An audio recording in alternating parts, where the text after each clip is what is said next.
আজ আমরা রয়েছি মল্লরাজাদের স্মৃতির বিজড়িত পোড়ামাটির দেশ বাঁকুড়ার বিষ্ণুপুরে। আগের পর্বে আপনাদের দেখিয়েছি কলকাতা থেকে কিভাবে বিষ্ণুপুরে আসতে হবে, গাড়ি কোথা থেকে বুক করবেন, কিভাবে গাইড পাবেন। এছাড়াও দেখিয়েছি বিষ্ণুপুরের উল্লেখযোগ্য বেশ কিছু টেরাকোটার মন্দির সহ মা মৃন্ময়ী মাতার মন্দির। এই পর্বেও তেমনই কিছু পোড়ামাটির মন্দির সহ চমকপ্রদ কিছু স্থান দর্শন করব, যা আপনারাও হয়তো আগে কখনো দেখেননি। আমরা এখন আছি জোড়বাংলা মন্দিরের সামনে। কেষ্টরায়ের মন্দির নামেও পরিচিত এই মন্দিরটি প্রতিষ্ঠা করেন রাজা প্রথম রঘুনাথ সিংহ 1655 খ্রিস্টাব্দে। কৃষ্ণলীলার দৃশ্য, রামায়ণ মহাভারতের দৃশ্য, বিভিন্ন সামাজিক দৃশ্যের পটভূমি টেরাকোটার নকশার মাধ্যমে সুচারুরূপে প্রতিফলিত হয়েছে এই মন্দিরটিতে, যা এক বিরল স্থাপত্য শিল্পের নিদর্শন। আসুন এই মন্দির সম্বন্ধে আরও তথ্য সুন্দরভাবে জেনে নিই আমাদের গাইড কাকুর কাছ থেকে। আমরা এখন যে মন্দিরে এসেছি, এই মন্দিরের নাম হলো জোড়বাংলা মন্দির। 1655 খ্রিস্টাব্দে মল্লরাজা রঘুনাথ সিংহ উনি এই মন্দিরটি বানিয়েছিলেন। এটাকে জোড়বাংলার নামকরণ করা হয়েছে এই কারণে, দেখুন তখনকার দিনে গ্রাম বাংলাতে মাটির বাড়ি বানানো হতো, তার উপরে দোচালা এবং চারচালা সেট করা হতো। সেই দোচালা দুটো বাড়ি একসঙ্গে অ্যাটাচ করেছিলেন আর উপরে চারচালা জায়গায় চুড়ো দিয়েছিলেন, এর জন্যই নামকরণ করেছিলেন জোড়বাংলা। আসলে কিন্তু মন্দিরটি অরিজিনাল নাম আছে কৃষ্ণরায়ের মন্দির। এখানে কিন্তু রাধাকৃষ্ণ ঠাকুর ছিলেন, নিত্য সেবা পূজা হতো, ভোগ আরতি সব চলতো। কিন্তু 1932 সালে রাজাদের রাজক্ষমতা চলে যাওয়ার পর এই মন্দির থেকে ঠাকুর সরিয়ে নিয়েছেন। এখন মন্দিরে কোনো ঠাকুর নেই বা কোনো সেবা পূজা কিছু হয় না। একমাত্র টেরাকোটার কাজের জন্য মন্দিরটি সংরক্ষণ করছেন আর্কিওলজিক্যাল সার্ভে অফ ইন্ডিয়া, ওনাদের আন্ডারে রয়েছে। বর্তমানে এখন মন্দিরটিকে হেরিটেজ করা হয়েছে, ন্যাশনাল হেরিটেজ হিসেবে মন্দিরটি গণ্য হয়েছে। এটা আমাদের বিষ্ণুপুরের উল্লেখযোগ্য টেরাকোটার মন্দির জোড়বাংলা মন্দির। এই মন্দিরে রামায়ণের কাহিনী আছে, মহাভারতের কাহিনী আছে এবং কৃষ্ণলীলার কাহিনী আছে। এই কাহিনীর উপরে টেরাকোটার কাজের উপর তৈরি করা হয়েছে। 400 বছরের প্রাচীন ঐতিহ্যপূর্ণ টেরাকোটার কাজ এখনো পর্যন্ত মন্দিরের মধ্যে বর্তমান রয়েছে। এই হলো সেই জোড়বাংলা মন্দির, বিষ্ণুপুরের সব থেকে উল্লেখযোগ্য টেরাকোটার মন্দির। আসুন দেখুন এই কাজগুলো সব দেখুন, সমস্ত রামায়ণের কাহিনী বর্ণনা করা হয়েছে। এগুলো সব টেরাকোটার কাজের জন্য বিখ্যাত এই মন্দিরটি। এখানটা দেখুন পুরাণ কাহিনীর উপর বর্ণনা করা হয়েছে। দেবী রায় অবতীর্ণ হয়েছিলেন দৈত্য দানবদেরকে বিনাশ করার জন্য, সেটা দেওয়া হয়েছে এখানে টেরাকোটার কাজের উপরে।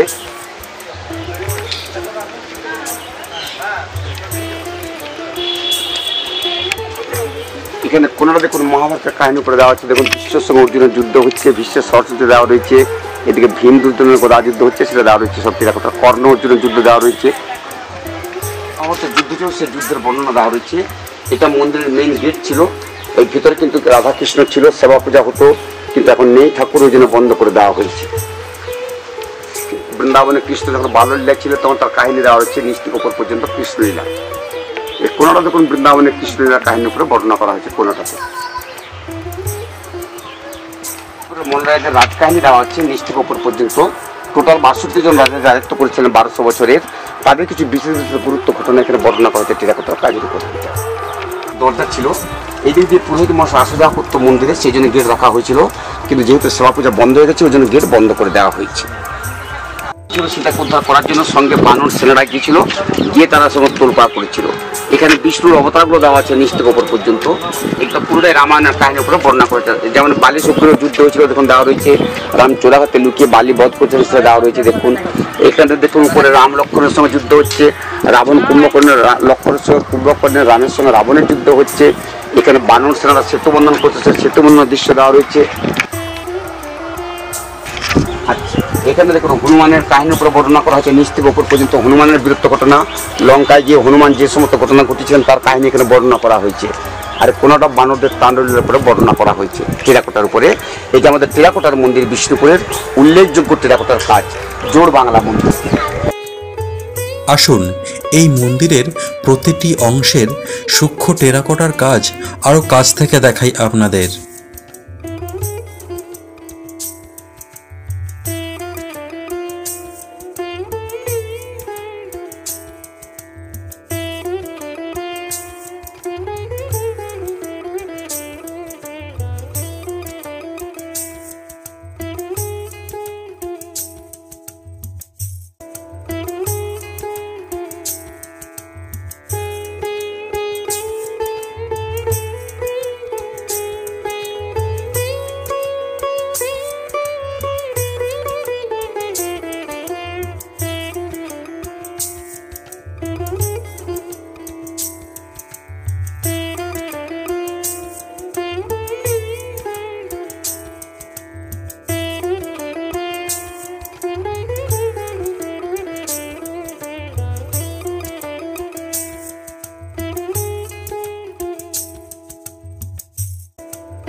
আমরা এখন আছি গুমঘরের কাছে।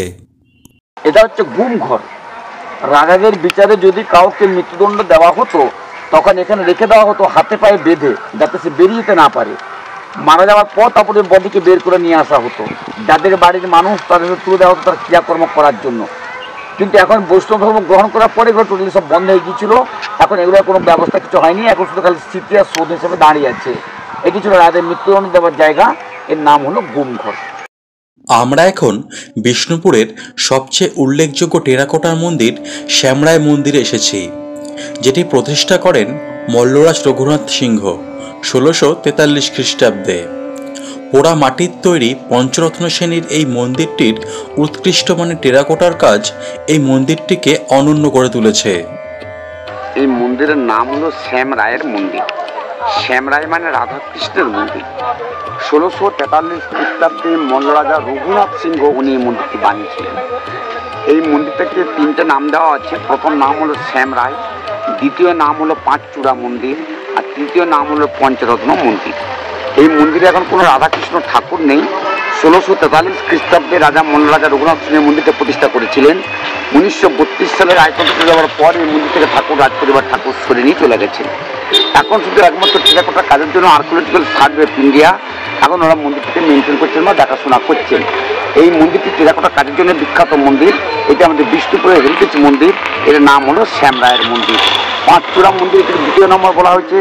বাংলার চালু চারচালা ছাদের উপরে 5টা চূড়া আছে, এই জন্য পাঁচচূড়া মন্দির বলা হয়। আর তৃতীয় নাম হলো পঞ্চরত্ন। একটি চূড়াতে এত সুন্দর টেরাকোটা কাজ করা হয়েছিল। পুরাতত্ত্ব বিভাগের বিশেষজ্ঞরা এই চূড়াগুলিকে রত্নের সঙ্গে তুলনা করে এর নামকরণ করেছিলেন পঞ্চরত্ন। এটাই হচ্ছে আমাদের বিষ্ণুপুরের সবথেকে উল্লেখযোগ্য টেরাকোটার মন্দির, যার নাম হলো শ্যামরায়ের মন্দির বা পঞ্চরত্ন মন্দির। প্রায় 400 বছরের প্রাচীন ঐতিহ্যপূর্ণ পোড়ামাটির কাজ এখনো পর্যন্ত বর্তমানে মন্দিরের মধ্যে রয়েছে। এই টেরাকোটার কাজ হচ্ছে আমাদের সবচেয়ে সূক্ষ্ম টেরাকোটার কাজ। এই মন্দিরটি এখন হেরিটেজ করা হয়েছে। সর্বক্ষণের জন্য সিকিউরিটি দিয়ে এখন মন্দিরটিকে রক্ষণাবেক্ষণ করছেন আর্কিওলজিক্যাল সার্ভে অফ ইন্ডিয়া, অর্থাৎ পুরাতত্ত্ব বিভাগের আন্ডারে এই মন্দিরটি এখন রয়েছে। শ্যামরায়ের মন্দির মেন গেট ছিল, মেন দরজা ছিল। ওই ভেতরে কিন্তু শ্যামরায় রাধাকৃষ্ণ ছিল, সেবা পূজা হতো, ভোগ আরতি সব চলতো। এখন কিন্তু ঠাকুর নেই বলে এখন গেট বন্ধ করে দেওয়া হয়েছে, যাতে ভেতরে কেউ যাওয়া আসা করতে না পারে। আর সামনের পোর্শন দেখুন, গোল মতো দুটো চক্র দেখছেন, এগুলোকে রাসচক্র বা রাসমণ্ডপ বলা হয়। বৃন্দাবনের শ্রীকৃষ্ণ যে রাসবিলাস করছিলেন সেই দেখুন এখানে দেওয়া রয়েছে। গোপীরা নৃত্য করছেন চারদিকে, মাঝখানে রাধাকৃষ্ণ রয়েছেন। এই দুটো হচ্ছে রাসচক্র বা রাসমণ্ডপ।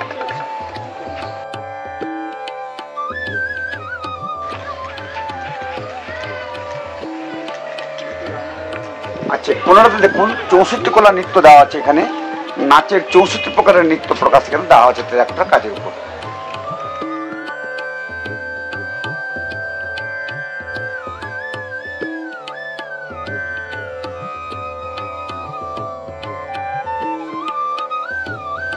আচ্ছা, এখানে দরজার উপরে রামায়ণের যুদ্ধের দৃশ্য দেওয়া রয়েছে। দেখুন, বানর সেনার সঙ্গে রাক্ষস সেনার যুদ্ধ হচ্ছে, সেই যুদ্ধের বর্ণনা দেওয়া আছে।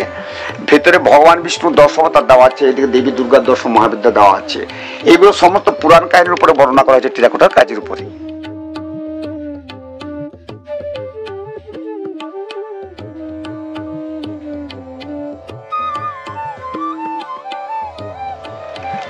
পুরাণে দেখুন, মহাভারতে কুরুক্ষেত্রে যুদ্ধ হয়েছিল, সেই যুদ্ধের বর্ণনা এখন দেওয়া হচ্ছে দেখুন টেরাকোটার কাজের উপরে।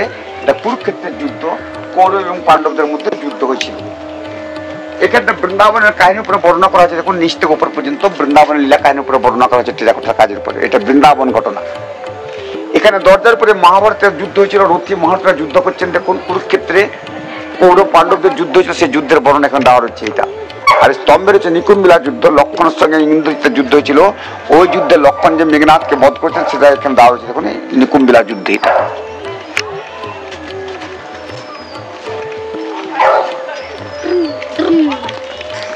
আচ্ছা, কোনটা দেখুন, পুরোটাই কৃষ্ণলীলা কাহিনীর উপরে বর্ণনা আছে। বৃন্দাবনে কৃষ্ণ বাঁশি বাজাচ্ছেন, মথুরাতে যুদ্ধ করছেন, দ্বারকায় রাজা হয়েছেন। এগুলো পুরোটাই কোনাটাতে কৃষ্ণলীলা কাহিনীর উপরে বর্ণনা করা হয়েছে টেরাকোটার কাজের উপর। আচ্ছা, এখানে দেখুন বৃন্দাবনে ব্রজবাসীদের নৃত্যবিলাস দেওয়া হচ্ছে। দেখুন, মাঝখানে রাধাকৃষ্ণ রয়েছেন, রাধাকৃষ্ণের মিলন হওয়ার পর ব্রজবাসীরা নৃত্য করছেন, সেই নৃত্য দৃশ্য দেওয়া হচ্ছে। দেখুন, চারিদিকে ব্রজবাসীরা নৃত্য করছেন, মাঝখানে রাধাকৃষ্ণ রয়েছেন। উপরে রাধাকৃষ্ণের লীলা কাহিনী দেওয়া রয়েছে, নিচে বিষ্ণুর একটা রূপ দেওয়া রয়েছে টেরাকোটার কাজের উপরে।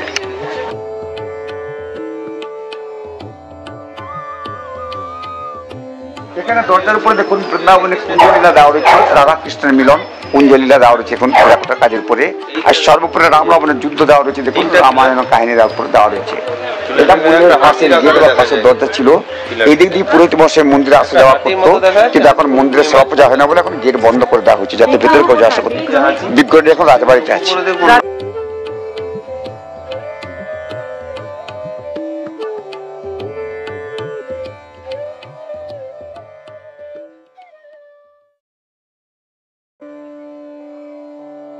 আমরা এখন আছি লালবাঁধের কাছে।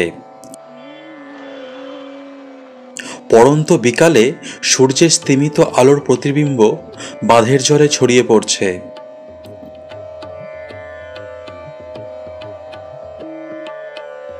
এত প্রশান্তির মধ্যেও মনটা সত্যিই বিষণ্ণ হয়ে ওঠে যখন শুনি এই বাঁধের নামকরণের পিছনে রয়েছে এক করুণ ইতিহাস।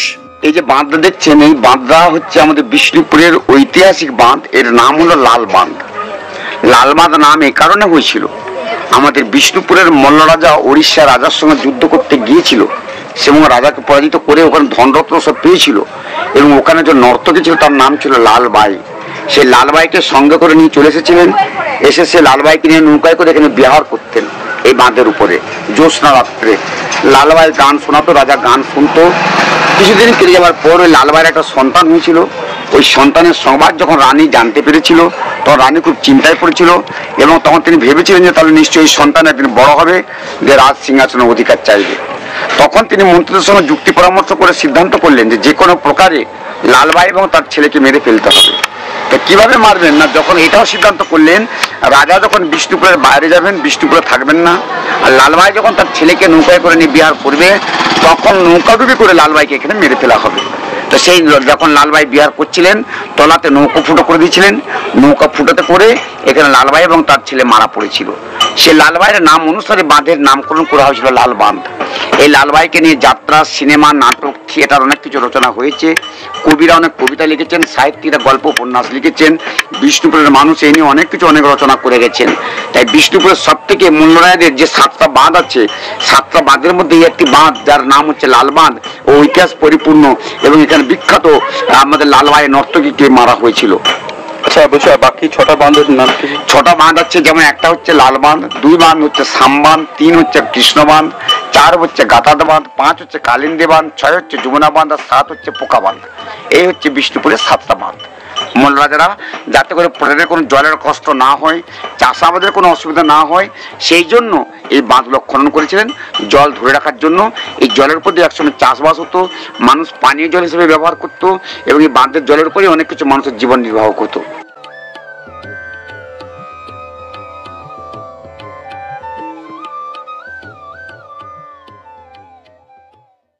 আমরা এখন আছি বিষ্ণুপুরের আচার্য যোগেশচন্দ্র পুরকৃতি ভবন মিউজিয়ামে, যেটি 1951 সালে তৈরি হয় বিষ্ণুপুর হাই স্কুলের শিক্ষক স্যার মানিকলাল সিংহ এবং তার সহকর্মী চিত্তরঞ্জন দাশগুপ্তের সহায়তায়। তাদের ব্যক্তিগত সংগ্রহ এবং মিউজিয়ামের সংগ্রহ শেষে পশ্চিমবঙ্গ সরকারের ডিরেক্টরেট অফ আর্কিওলজি অ্যান্ড মিউজিয়ামকে হস্তান্তর করা হয়। বর্তমানে এই মিউজিয়ামে রয়েছে 5000-এর মতো পুরনো পুঁথি, যেমন চৈতন্য চরিতামৃত, মদনমোহন বন্দনা প্রভৃতি। এছাড়াও রয়েছে 100-রও বেশি বিভিন্ন প্রাচীন ভাস্কর্য, যা বাঁকুড়া, পুরুলিয়া, ঝাড়গ্রাম, মেদিনীপুরের বিভিন্ন স্থান থেকে সংগ্রহ করা হয়েছে।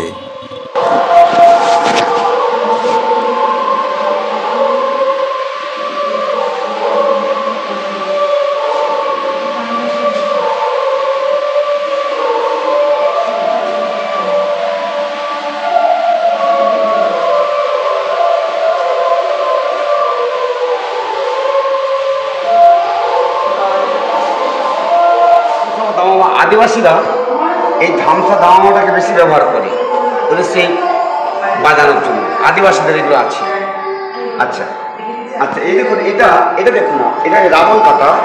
এই রাবণ কাটাটা হচ্ছে কি, মানে আমাদের এখানে বিষ্ণুপুরের দশমীর পর, দুর্গাপুর দশমীর পর, মানে এখানে মানুষরা জন সবই করে নৃত্য বের করে আর কি, এই সমস্ত মুখোশ পরে এই এইগুলো রাবণ কাটা কেন বলা হচ্ছে না, যেহেতু বিজয়ের দিন শ্রীরামচন্দ্র বিজয় পেয়েছিলেন, রাবণকে বধ করেছিলেন, সেই জন্য সেটা যেমন জাম্বুবান, এই দেখুন এটা রাবণ, এই দেখুন এটা আমাদের বিভীষণ সুগ্রীব, আর এটা যেমন বিভীষণ। এই সমস্ত মিলে মানে একটা বিশেষ করে একটা ওনাদের এখানে একটা বের করা হয় আর কি, মানে আমাদের একটা র্যালি বের হয় বিজয়া দশমীর পর দিন। তো সেটা এখানে এই মুখোশগুলো এখানে দেওয়া আছে। পুরো আমার ঠিক চিরাকটা এটাকে মনসা ছাপ বলা হয়, মনসা দেব। এটা পাঁচগুড়া বলে একটা গ্রাম আছে, তো পাঁচগুড়া গ্রামে তো এটা তৈরি করেছে, মনসার মোড় এটাকে বলা হয়। আরে এটা ঘোড়া আমাদের বাঁকুড়ার মানে সবচেয়ে ফেমাস ঘোড়া। আচ্ছা, এটা দেখুন আমাদের কাঠের দরজা, এটা আমাদের মানে যখন রাজতন্ত্র ছিল তখনকার ডিজাইন দেখুন বানিয়েছিলেন, সে দরজার ডিজাইন এখন বানিয়েছিলেন। আচ্ছা, এই বোঙ্গা হাতি মানে দেখুন এই একটা শিল্পীরা তৈরি করেছে, আর এটা গরু গাড়িতে বিক্রি করছেন গ্রামে, এগুলো হাতি। আচ্ছা, এইটা দেখুন পালকি, তখনকার দিনে আমাদের গ্রাম্য উৎসবে তো এই পালকি ব্যবহার করা হতো, এমনকি বিয়ের সময় তো পালকি ব্যবহার করা হতো।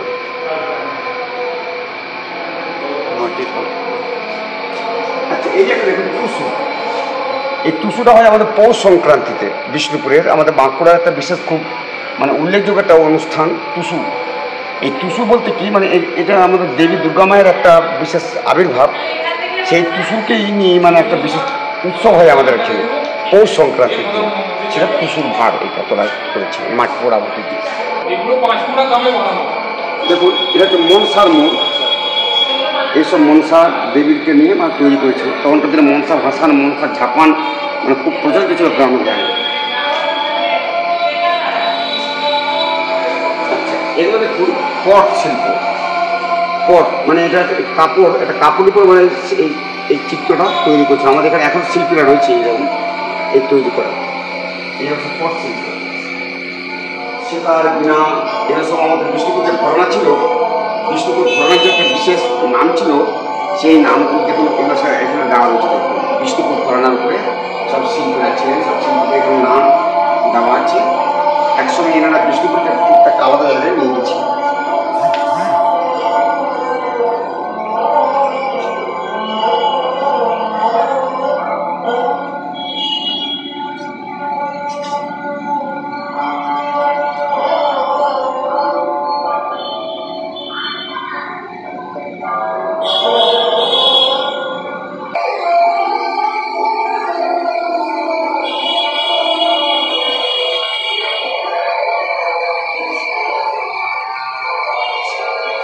হাতের কাজ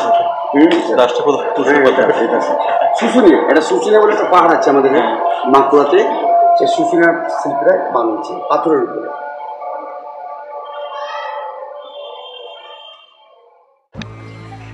আমরা এখন চলে এসেছি মল্ল রাজাদের সবচেয়ে উল্লেখযোগ্য কামান দেখতে, যার নাম হলো দলমর্দন বা দলমাদন কামান। 1919 সালে ইংরেজ সরকার এই কামানটিকে এই স্থানে স্থায়ীভাবে স্থাপন করে। এই কামানটির সাথে জড়িত আছে এক অলৌকিক কাহিনী। আসুন সেই কাহিনী আপনাদের সাথে আমিও শুনে নিই আমাদের গাইড কাকুর কাছ থেকে। কামানের নাম হলো দল মাদল কামান। আমাদের বিষ্ণুপুরের মল্ল রাজাদের যত কামান ছিল তার মধ্যে শ্রেষ্ঠ এবং উল্লেখযোগ্য কামান ছিল এটা। এই কামানটার ওজন আছে 120 কুইন্টাল বা 12 টন। কামানটার লম্বা আছে 3.8 মিটার, 9.5 ফুট। মুখের ডায়ামিটার আছে 29.2 সেন্টিমিটার। আর 63টা রিং দিয়ে আকরিক লোহার উপরে কামানটা তৈরি করেছিলেন। কামানটা এত শক্তিশালী, এর এত ক্ষমতা যায় ঠিক একইভাবে কামানটা এখনো রয়ে গেছে।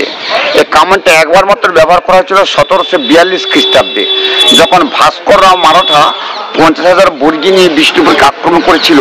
তখন এই কামানটা স্বয়ং ভগবান শ্রীকৃষ্ণ মদনমোহন ইউজ করে কামানটা ব্যবহার করে কামানটা তোপোদ্দিনের উপরে বর্গীদেরকে তাড়িয়েছিলেন। বর্গীরা এই কামানের তোপ শুনে ভেবেছিলেন যে তাহলে বিষ্ণুপুরে অনেক কামান আছে, তাহলে গেলে আমরা সবাই মারা পড়ে যাব। সে ভয়ে কখনো কোনো বর্গী বিষ্ণুপুরে আসেননি বা আক্রমণ করেননি। তাই একবার মাত্র কামানটা ব্যবহার করা হয়েছিল। যখন এই কামানটা ব্যবহার হয়েছিল তখন বিষ্ণুপুর ভূমিকম্পের মতো কেঁপে উঠেছিল। সমস্ত মানুষজন ভয়ভীত হয়ে পড়েছিল, অনেকে অচৈতন্য হয়ে পড়েছিল, জ্ঞান হারিয়ে ফেলেছিল। যার জন্য ব্রিটিশ গভর্নমেন্ট গভর্নমেন্ট এই কামানটাকে টোটালি একদম সিল করে দিয়েছে, বন্ধ করে দিচ্ছে, যাতে ভবিষ্যতে এই কামানটা কোনো রকম ব্যবহার করা না যায়। এই কামানটি রাজবাড়ির ওখানে ছিল, আমাদের ব্রিটিশ গভর্নমেন্ট 1919 সালে নিয়ে এসে কামানটিকে এখানে রেখেছেন। এই হচ্ছে বিষ্ণুপুরের মল্লরাজের সর্বশ্রেষ্ঠ কামান, যার নাম হচ্ছে দলমাদল। আসলে নাম ছিল দলমর্দন, কিন্তু অপভ্রংশ এখন নাম হচ্ছে দলমাদল কামান। বিষ্ণুপুরের মল্লভূমির সব থেকে শ্রেষ্ঠ কামান।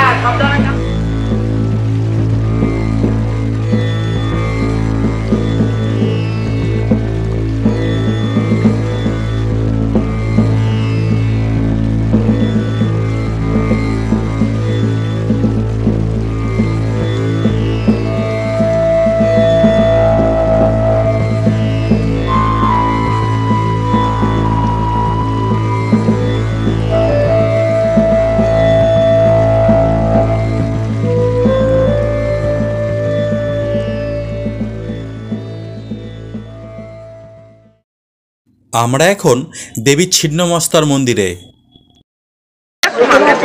দেখুন দশ মহাবিদ্যার ছবি দেওয়া আছে সামনে মায়ের। দেবী দুর্গা মায়ের যে দশ মহাবিদ্যার রূপ আছে, সে দশ মহাবিদ্যার রূপ কিন্তু এখানে দেওয়া আছে। কালী, তারা, ষোড়শী, ভুবনেশ্বরী, ছিন্নমস্তা, ভৈরবী, ধূমাবতী, বগলা, মাতঙ্গী আর কমলা, এই দশ মহাবিদ্যার এক রূপ প্রতিষ্ঠিত হয়েছে এখানে মা ছিন্নমস্তা। মাকে ছিন্নমস্তা বলা হয় কারণে মা নিজের মস্তক নিজে ছিন্ন করেছিলেন, যে নিজের রক্ত নিজে পান করেছিলেন, এই জন্য দেবীকে ছিন্নমস্তা বলা হয়। দেখুন মা নিজের মস্তক হাতে ধরে রেখেছেন, আর মা যে রক্ত বেরোচ্ছে রক্ত দিয়ে মা পান করছেন। পাশে দুজন আছেন মায়ের দুজন সখী, জয়া আর বিজয়া, ওনারাও মায়ের রক্ত পান করেছিলেন। দেবী এত উগ্র ছিলেন, ওনাকে কেউ শান্ত করতে পারেননি। মায়ের চরণ তলে আছেন কামদেব আর উত্তরদেবী, ওনারা মাকে শান্ত করেছিলেন। ছিন্নমস্তা মাকে প্রতিষ্ঠা করেছিলেন। ডান দিকে যে ছবিটা আছে কৃষ্ণচরণ বই, মেদিনীপুরে বাড়ি। 1973 সালের 13 শ্রাবণ উনি মন্দির প্রতিষ্ঠা করেন। এটা ওনার নিজের ব্যক্তিগত পার্সোনাল মন্দির, এখানে কোনো ট্রাস্ট নেই, কোনো বোর্ড নেই বা রাজাদের কোনো নেই। এই একমাত্র ওনারই বংশধর যারা আছেন তারা এই মন্দির দেখাশোনা করেন। এটি ওনার নিজের ব্যক্তিগত ওনারই মন্দির চালানো হয়। নিত্য মায়ের পুজো হয়, হোম আরতি যজ্ঞ হয়, আর প্রতি অমাবস্যাতে এখানে হোম হয়। আর প্রতি বছর প্রতিষ্ঠা দিবসে 13 শ্রাবণ এখানে একটা মহোৎসব হয়। ওই জন্য অনেক ভক্ত আসেন, এখানে খিচুড়ি প্রসাদ বিতরণ করা হয়। দেবী ছিন্নমস্তা অত্যন্ত উগ্র এবং জাগ্রত দেবী। সেই ছিন্নমস্তা দেবী এখানে প্রতিষ্ঠিত রয়েছেন বিষ্ণুপুরে। এই হচ্ছে ছিন্নমস্তা মাতার মন্দির।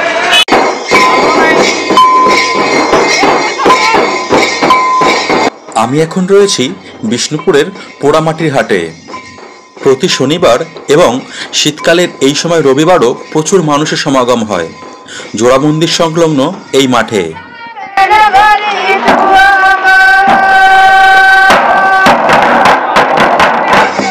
এই মেলার অন্যতম আকর্ষণ হল ধামসা মাদল ও ঘণ্টার তালে তালে এই আদিবাসী নৃত্য।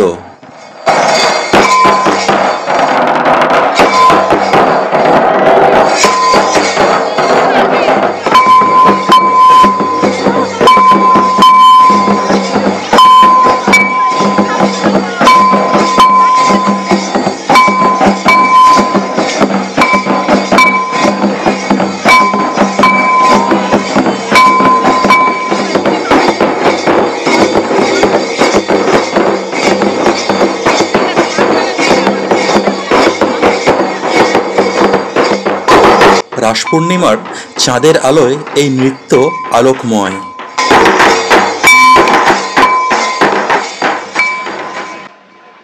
এই পোড়ামাটির হাটের মূল উদ্দেশ্য হল বিষ্ণুপুরের তথা গোটা বাঁকুড়ার পোড়ামাটির কাজকে বিশ্ব দরবারে তুলে ধরা। এই মেলা দুপুরের পরে শুরু হয় এবং চলে সন্ধে পর্যন্ত।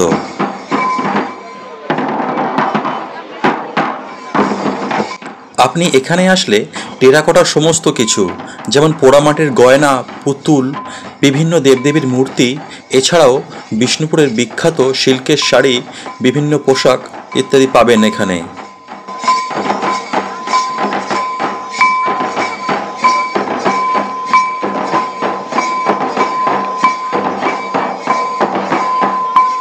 এছাড়াও দেখতে পাবেন বিভিন্ন গাছের নিচে বসেছে টুসু ও বাউল গানের আসর। আর রয়েছে স্থানীয় বিভিন্ন ধরনের খাবারের পসরা। রাঢ় বাংলার প্রকৃত স্বাদ নিতে আসছেন তো শনিবারের এই পোড়ামাটির হাটে।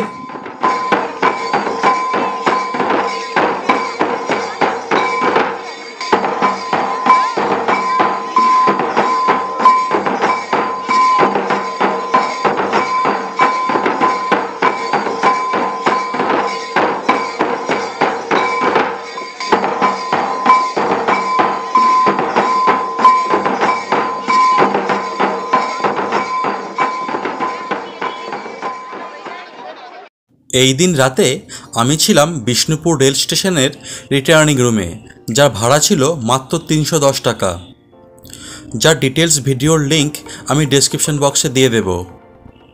সর্বোপরি যাদের সহায়তা ছাড়া আমার এই বিষ্ণুপুর ভ্রমণ সম্পূর্ণ হতো না, তিনি হলেন বিষ্ণুপুরের গাইড কৃষ্ণচন্দ্র গোস্বামী কাকু এবং আমার টোটো ড্রাইভার আনন্দ ঘোষ দাদা।